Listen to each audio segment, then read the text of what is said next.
ಪಕ್ಷ ಸಂಘಟನೆಯಲ್ಲಿ ಎಡವಿದ್ರ ವಿಜಯೇಂದ್ರ ಅನ್ನೋ ಪ್ರಶ್ನೆ ನೋಡಿ. ವಿಜಯೇಂದ್ರ ಅವರು ಬಿಜೆಪಿಯ ರಾಜ್ಯಾಧ್ಯಕ್ಷರ ಆಗ್ತಾ ಇದ್ದ ಹಾಗೇನೆ 10 ಹಲವು ಟಾಸ್ಕ್ಗಳು ಅವ್ರ ಮುಂದೆ ಬಂದಿತ್ತು. ಸ್ವಲ್ಪ ಚಾಲೆಂಜಿಂಗ್ ಆಗಿತ್ತು, ಯಾಕಂದ್ರೆ ಅವರನ್ನ ಎಲ್ಲರೂ ಸ್ವೀಕರಿಸೋದಕ್ಕೆ ರೆಡಿ ಇರಲಿಲ್ಲ. ಒಂದಷ್ಟು ವಿರೋಧವೂ ಇತ್ತು. ಇದೆಲ್ಲದರ ಮಧ್ಯದಲ್ಲಿ ಪಕ್ಷ ಸಂಘಟನೆಯನ್ನಾದ್ರೂ ಮಾಡಿದ್ರಾ, ಚಾಲೆಂಜಿಂಗ್ ಆಗಿ ತೆಗೆದುಕೊಂಡು, ಅಥವಾ ಎಡವುದ್ರಾ ಅನ್ನೋ ಪ್ರಶ್ನೆ. ನಾಯಕತ್ವದ ಬಳಿಕ ಪಕ್ಷ ಸಂಘಟನೆಯಲ್ಲೂ ಕೂಡ ಫೇಲ್ ಆಗಿದ್ದಾರೆಯೇ ಅನ್ನುವಂತ ಚರ್ಚೆ. ನಾಯಕತ್ವ ಸಂಭಾಳಿಸೋಕ್ಕೂ ಬರಲಿಲ್ಲ, ಮುಂದಾಳತ್ವ ನಾಯಕತ್ವವನ್ನ ಮೇಂಟೈನ್ ಮಾಡೋದಕ್ಕೂ ಬರಲಿಲ್ಲ. ಇವ್ರ ನಾಯಕತ್ವವನ್ನು ಯಾರು ಒಪ್ಕೊಂಡೂ ಇಲ್ಲ, ಎಲ್ಲ ಅಂತರಕ್ಕೆ ಇಟ್ಕೊಂಡ್ರು. ಬಿಜೆಪಿಯಿಂದ ಒಂದು ಹೆಜ್ಜೆ ಹೊರಗಿಟ್ಟವರು ಉಂಟು. ಕಾರಣ ವಿಜಯೇಂದ್ರ ಅವರ ನಾಯಕತ್ವವನ್ನು ಒಪ್ಕೊಳ್ಳಕ್ ನಾವು ರೆಡಿ ಇಲ್ಲ ಅಂತ. ಹೋಗ್ಲಿ, ನಾಯಕತ್ವದ ವಿಚಾರ ಬಿಡಿ. ಸಂಘಟನೆ, ಪಕ್ಷ ಸಂಘಟನೆಯಲ್ಲಾದ್ರೂ ಏನಾದ್ರೂ ಸಾಧಿಸಿದ್ದಾರಾ? ಫೇಲ್ ಆದಂಗಿದೆ. ಬಿಜೆಪಿ ಮಹಿಳಾ ಸಂಘಟನೆಗಳ ಬಲಪಡಿಸುವಲ್ಲಿ ಸೋತು ಬಿಟ್ರ ವಿಜಯೇಂದ್ರ. ದಾಖಲೆಯ ರಾಜ್ಯ ಪ್ರವಾಸವನ್ನ ಕೈಗೊಂಡ್ರು, ಪ್ರಯೋಜನ ಆಗ್ಲೇ ಇಲ್ವಾ? ಕೇಂದ್ರವೇ ಆಫರ್ ಕೊಟ್ರು ಬಳಸ್ಕೊಳ್ಳೋದಕ್ಕೆ ವಿಫಲವಾಗ್ಬಿಟ್ರ ವಿಜಯೇಂದ್ರ. 33% ಮಹಿಳಾ ಮೀಸಲಾತಿ ಬಿಲ್ ತರೋದಕ್ಕೆ ಕೇಂದ್ರ ಸರ್ಕಾರ ತಯಾರಿ. ಆದರೆ ರಾಜ್ಯ ಬಿಜೆಪಿಯಲ್ಲಿ ಮಹಿಳಾ ಅಭ್ಯರ್ಥಿಗಳ ಹುಡುಕಾಟವೇ ಕಷ್ಟ, ಬೆಳೆಸಲೇ ಇಲ್ಲ ಮಹಿಳೆಯರನ್ನ. ಇನ್ನು ಈಗ ಹುಡ್ಕೊಂಡು ಕೂತ್ಕೊಂಡ್ರೆ ಎಲ್ಲಿಂದ ಆಗತ್ತೆ?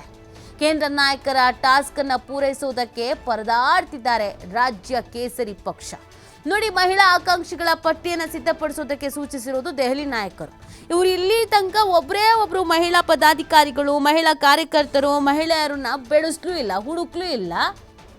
ಯಾರು ನೀವು ರಿಕಾಲ್ ಮಾಡ್ಕೊಳ್ಳಿ. ಬಿಜೆಪಿಯಲ್ಲಿ ಮಹಿಳಾ ನಾಯಕಿ ಅಂತ ಬಂದಾಗ ನಮಗೆ ಅವಾಗಿನವರು, ಈಗ ಶೋಭಾ ಕರಂದ್ಲಾಜೆ ಅವರ ಹೆಸರೆಲ್ಲ ಹೇಳ್ತೀವಲ್ಲ, ನಾವು ಅದನ್ನು ಹೊರತುಪಡಿಸಿ ಇನ್ಯಾರು ನೀವು ಮುಂದಾಳತ್ವ ವಹಿಸ್ಕೊಳ್ರಪ್ಪ, ನೋಡ್ಕೊಳ್ರಪ್ಪ ಅಂತ ಬೆಳೆಸಿದ್ದುಂಟು, ಹೇಳಿ ನೋಡೋಣ.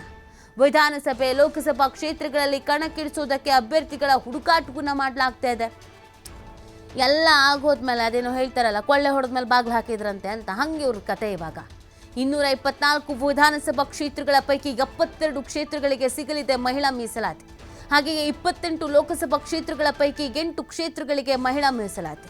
ಹೀಗಾಗಿ ಈಗಿನಿಂದಲೇ ಮಹಿಳಾ ಅಭ್ಯರ್ಥಿಗಳ ಹುಡುಕಾಟಕ್ಕೆ ತಯಾರಿಗೆ ಸೂಚನೆ ನೀಡಿದ್ದಾರೆ. ಪಕ್ಷ ಸಂಘಟನೆಯ ಹೆಸರಿನಲ್ಲಿ ದಾಖಲೆ ಬಾರಿ ರಾಜ್ಯ ಪ್ರವಾಸವನ್ನು ಮಾಡಿರುವಂಥದ್ದು ವಿಜಯೇಂದ್ರ ಅವರು. ಪಕ್ಷ ಸಂಘಟನೆ ಮಾಡ್ತೀನಿ ಅಂತ ರಾಜ್ಯ ಪ್ರವಾಸವನ್ನೇನೋ ಮಾಡಿದ್ರು. ಆದರೆ ಪಕ್ಷದಲ್ಲಿ ಮಹಿಳಾ ಅಭ್ಯರ್ಥಿಗಳನ್ನು ಸಂಘಟಿಸುವಲ್ಲಿ ವಿಫಲ ಆದಂಗಿದೆ. ಅವಕಾಶ ಕೊಟ್ಟರು ಬಳಸಿಕೊಳ್ಳೋಕೆ ಇಲ್ಲ ಕೇಸರಿಯಲ್ಲಿ ಮಹಿಳಾ ಬಲ. ಬಿಜೆಪಿ ಪಕ್ಷದ ಜೊತೆ ಗುರುತಿಸಿಕೊಂಡಿರೋ ಹಾಗೂ ಗೆಲ್ಲಬಹುದಾದ ಮಹಿಳಾ ಆಕಾಂಕ್ಷಿಗಳ ಪಟ್ಟಿ ಸಿದ್ಧ ಮಾಡ್ಕೊಳ್ಳೋದಕ್ಕೆ ತಯಾರಿ ಆಗ್ತಾ ಇದೆ. ಪ್ರತಿ ಜಿಲ್ಲೆಗೆ ಕನಿಷ್ಠ 5 ರಿಂದ 10 ಜನ ಮಹಿಳಾ ಅಭ್ಯರ್ಥಿಗಳ ಹುಡುಕಾಟಕ್ಕೆ ಇದೀಗ ಟಾಸ್ಕ್ ಅನ್ನು ಕೊಟ್ಟಿದ್ದಾರೆ. ಈ ಟಾಸ್ಕ್ ಅನ್ನು ಹೆಂಗೆ ಪೂರೈಸ್ತಾರೆ ಅನ್ನೋದು ಮಾತ್ರ ಗೊತ್ತಾಗ್ತಾ ಇಲ್ಲ ನೋಡಿ. ಯಾಕಂದರೆ ನೀವು ಇತ್ತೀಚಿನ ಬಿಜೆಪಿಯ ಎಲ್ಲ ಹೋರಾಟಗಳಾಗಿರ್ಬೋದು, ಕಾರ್ಯಕ್ರಮಗಳಾಗಿರ್ಬೋದು, ವೇದಿಕೆಗಳಾಗಿರ್ಬೋದು, ಹುಡುಕಿ ನೀವು ದುರ್ಬಿನ್ನ ಹುಡುಕಿದ್ರೂ ಮಹಿಳೆಯರು ಅಂತ ಯಾರು ಕಾಣಿಸ್ಕೊಂಡ್ರು, ನಾಯಕತ್ವ ವಹಿಸ್ಕೊಳ್ಳುವವರು ಅಥವಾ ಮುಂದಿನ ಕ್ಯಾಂಡಿಡೇಟ್ ಅಪ್ಪ ಇವರು, ಮುಂದಿನ ಅಭ್ಯರ್ಥಿ ಅಪ್ಪ ಇವರು, ಕ್ಯಾಂಡಿಡೇಟ್ ಆಗಬಹುದಾದ ಲಕ್ಷಣ, ಕೆಪಾಸಿಟಿ ಇವರಲ್ಲಿ ಇದೆ ಅಂತ ಯಾರೂ ಇಲ್ಲ. ಮಾಹಿತಿ ನೀಡ್ತಾರೆ ನಮ್ಮ ಪ್ರತಿನಿಧಿ ರಾಕೇಶ್. ಎಲ್ಲೊಂದು ಕಡೆಯಲ್ಲಿ ವಿಜಯೇಂದ್ರ ಅವರ ನಾಯಕತ್ವವನ್ನು ಒಪ್ಕೊಂಡಿರಲಿಲ್ಲ ಸುಮಾರು ಜನ. ಈಗ ಸಂಘಟನೆಯಲ್ಲೂ ವಿಫಲರಾಗ್ಬಿಟ್ರಾ ಅನ್ನೋದೊಂದು ಪ್ರಶ್ನೆ ಹುಟ್ಕೊಳ್ತಾ ಇದೆ. ರಾಕೇಶ್, ಪ್ರಶ್ನೆ ಮತ್ತೊಮ್ಮೆ. ರಾಕೇಶ್, ನನ್ನ ಧ್ವನಿ ಕೇಳಿಸ್ತಾ ಇದ್ರೆ, ಈಗ ಮಹಿಳಾ ಬಿಜೆಪಿ ಸಂಘಟನೆಗಳ ಬಲಪಡಿಸುವಲ್ಲಿ ವಿಜಯೇಂದ್ರ ಅವರು ಸೋತ್ರ, ನಾಯಕತ್ವವನ್ನ ಒಪ್ಕೊಳ್ಳೋದಕ್ಕೂ ರೆಡಿ ಇರಲಿಲ್ಲ ವಿಜಯೇಂದ್ರ ಅವರ ನಾಯಕತ್ವವನ್ನ. ಈಗ ಪಕ್ಷ ಸಂಘಟನೆಯಲ್ಲೂ ವಿಫಲರಾದ್ರ ಅಂತ?